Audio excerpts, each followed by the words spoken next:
right, now we're gonna move on to talking about how to make a circle.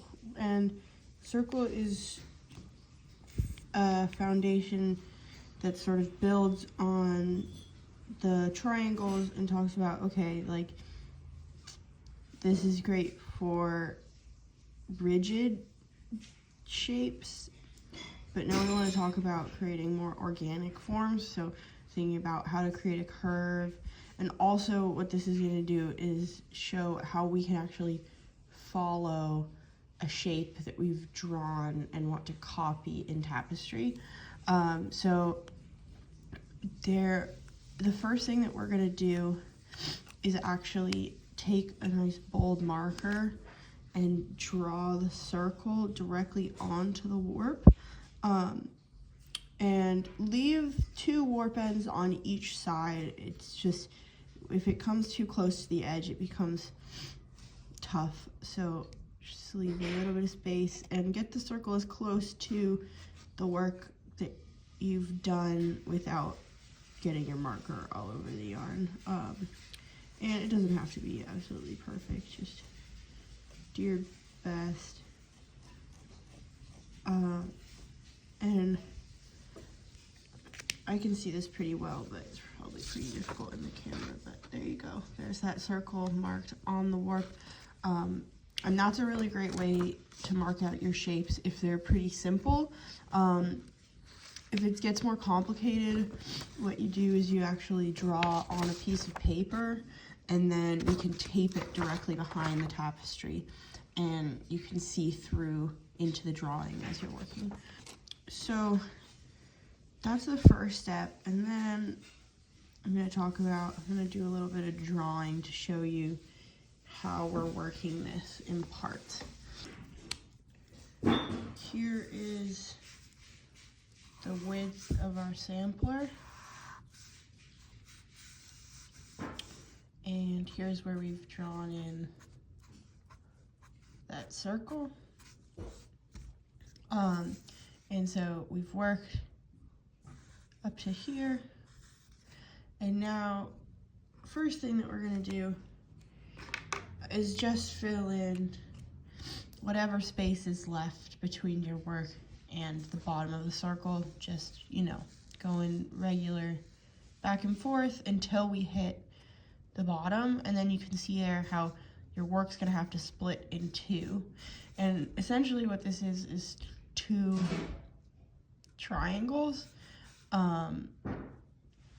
with, I guess, sort of quadrilateral because there's a flat shape here, but the idea is you're working an angle this way with 1 piece of yarn and up until you can go as far as until the circle starts to curve back in on itself.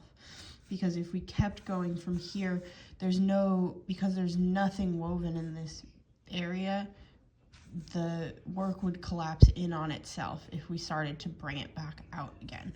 So we just go, and then we bring a new yarn in on the other side, do the same thing, and the whole time we're following to watch that we're lining up with that line that we've drawn on the warp. So from there, we can go ahead and weave our circle, starting at the bottom, continuing to widen as we go up till we reach the rightest point, and then start coming in. And the circle we don't need to weave in parts because the part that needs support we've already supported, which is that bottom part, and the top part, since it's coming in on itself, is good to go. So we fill that in, and then pick up our background color again and work one side all the way in until we reach the top, and then work the other side, and then do a few rows on top to close it off. So again, the basic idea is we have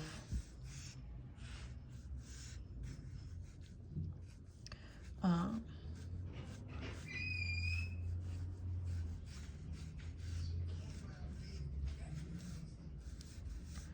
one part, 2 parts, 3 parts, and then 4 and 5. And you know, these are interchangeable. Obviously, you don't have to go 1 2, you go 1 2, but that's the general structure. And then talking about how to get, so it can be, the other thing that is good to practice about a circle is that it's actually just a particularly tricky shape to get right because it's symmetrical and because the curve is very specific. So it can be hard to figure out exactly how to get that curve, especially because, as you've seen as you're working your sampler, everything kind of compresses down as you keep weaving on top of it. So it's easy to underestimate how much you need to build that curve up. When you're working based off of a drawing, you can actually always kind of build a little past the line because it's always going to press down. So if you just build it up a little higher, it'll press down to meet it.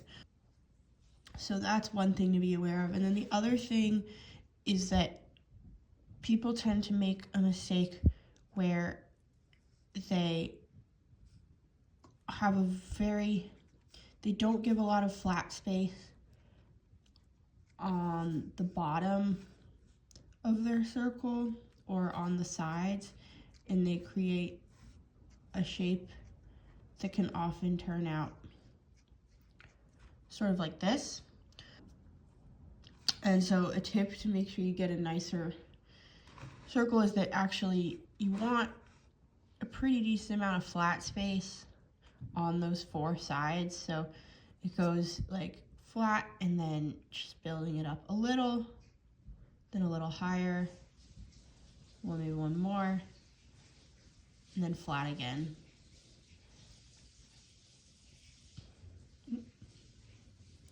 So that's going to get you a much nicer circular shape. So that last drawing didn't express really clearly just the technique of how we achieve a curved line. So we're just using what we learned through doing those different angled shapes about how to change our slope. And we're just going from that flat bottom to a very shallow step up. So it might be just, we might be reducing by 2, maybe 2 warps. We're skipping back 2 warps and then just 1. And then we're building up twice on 1 warp. So you see how that goes, continuing to get steeper and steeper. And we'll do the same thing, but the opposite in order to close that circle up. So we'll start steep and then go a little shallower and a little shallower until we get to that flat spot.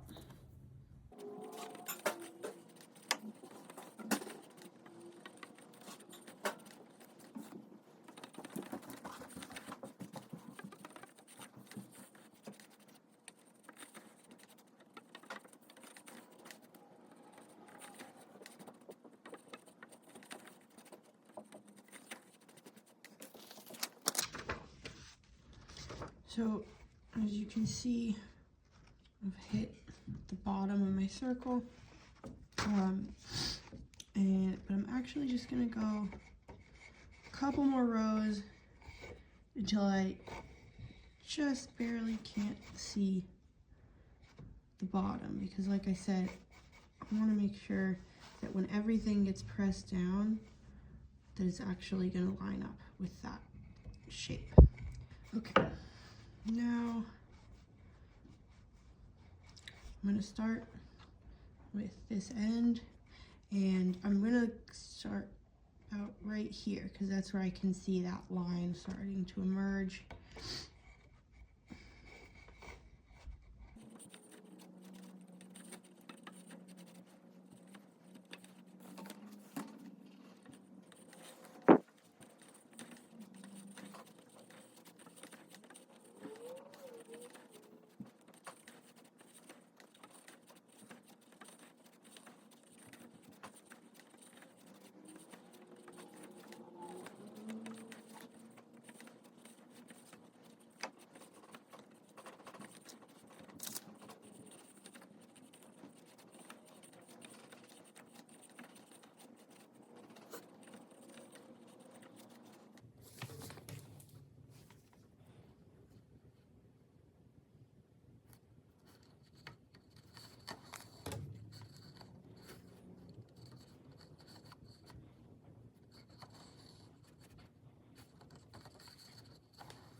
here I'm sort of using a mixture of following my drawing, but also knowing that my drawing isn't perfect, and thinking about, you know, what did I do on this side and trying to match that so that I have something relatively symmetrical. But sometimes, you know, you didn't get that side exactly right and you kind of need to adjust. So kind of have to work with both those things in mind.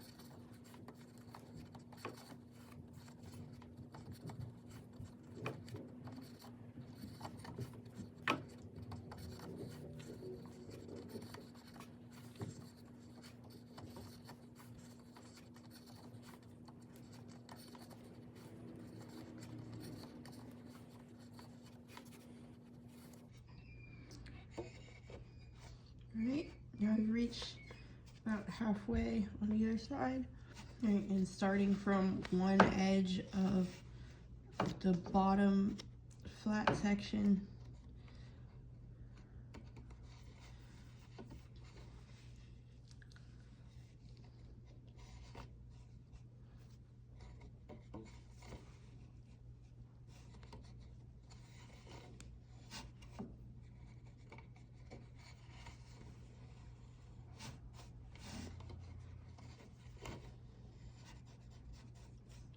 just working everything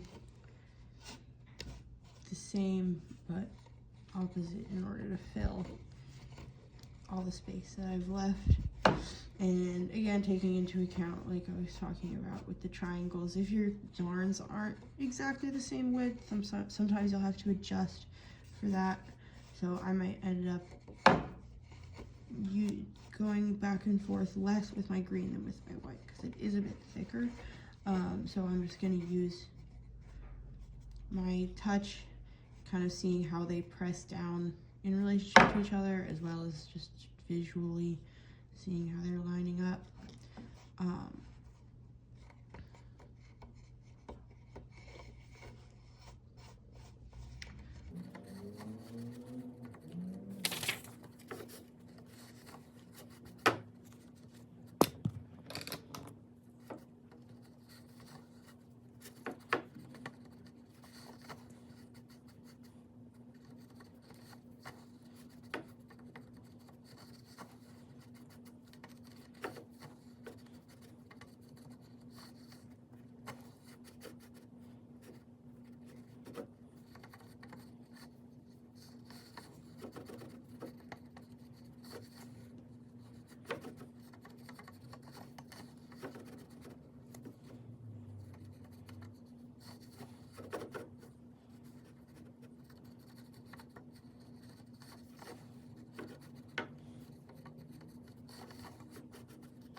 And it's important, even within the inside of your tapestry, to be conscious of your shape edges. Like you can see, I went a little loose here, and if I get too loose, it's gonna create a bulging shape and mess with the nice flat fabric.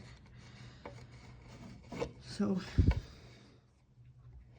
treat every time you pass it through, even if it's in the middle of the tapestry, as if it was an edge and needed to be as neat as an edge.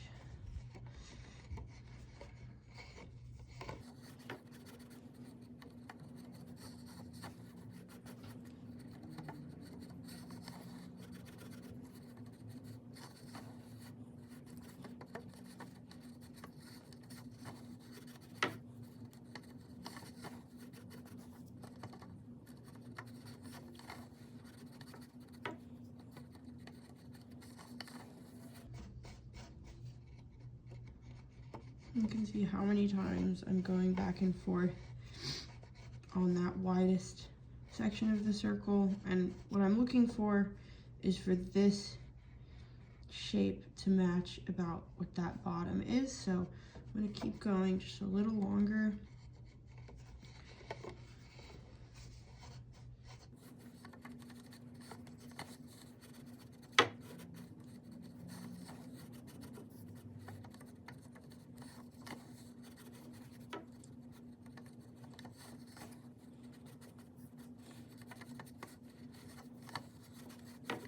Everything's in squish shape, so it might look like this is what I've got, but really, this is what I've got.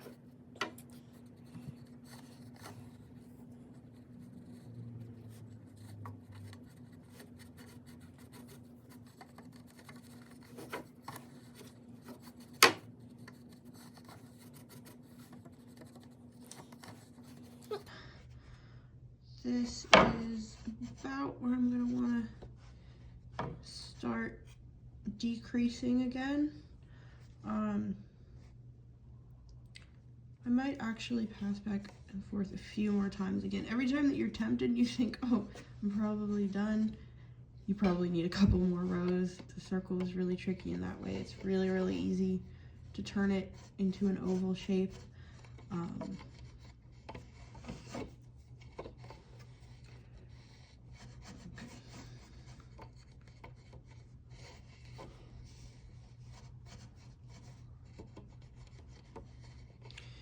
All right, I think I'm good here. And now I'm just gonna try and repeat what I did down there. And again, using a mixture of trying to remember how many I built up on each warp, but also just looking at the circle, looking at the drawing I made, trying to make something that feels right.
Now that I've completed my circle, I'm going to come back again with that background color.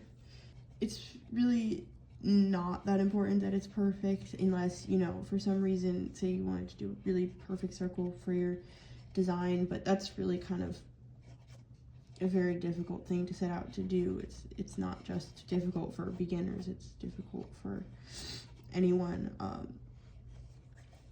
So it's a nice challenge to try and get it right, but it's really not something that you should expect from yourself, and it's not really something that I think is super important, because yeah, a perfectly symmetrical curved shape is not really like the be all end all of your tapestry weaving, so, but always a good challenge.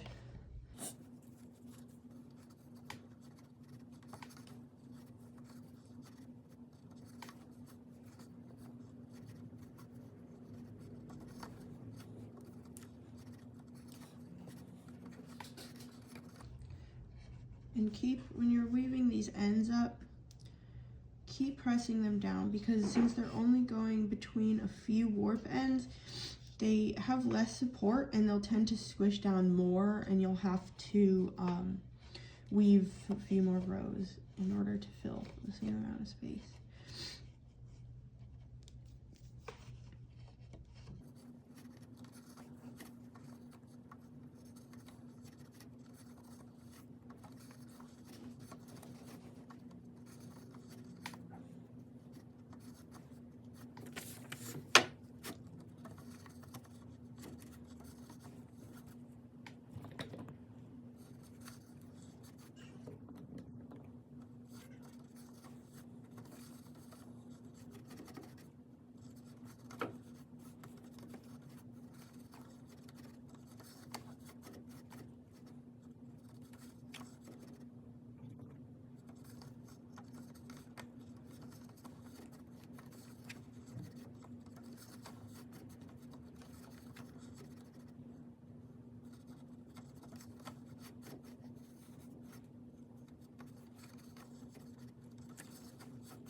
And there's your circle.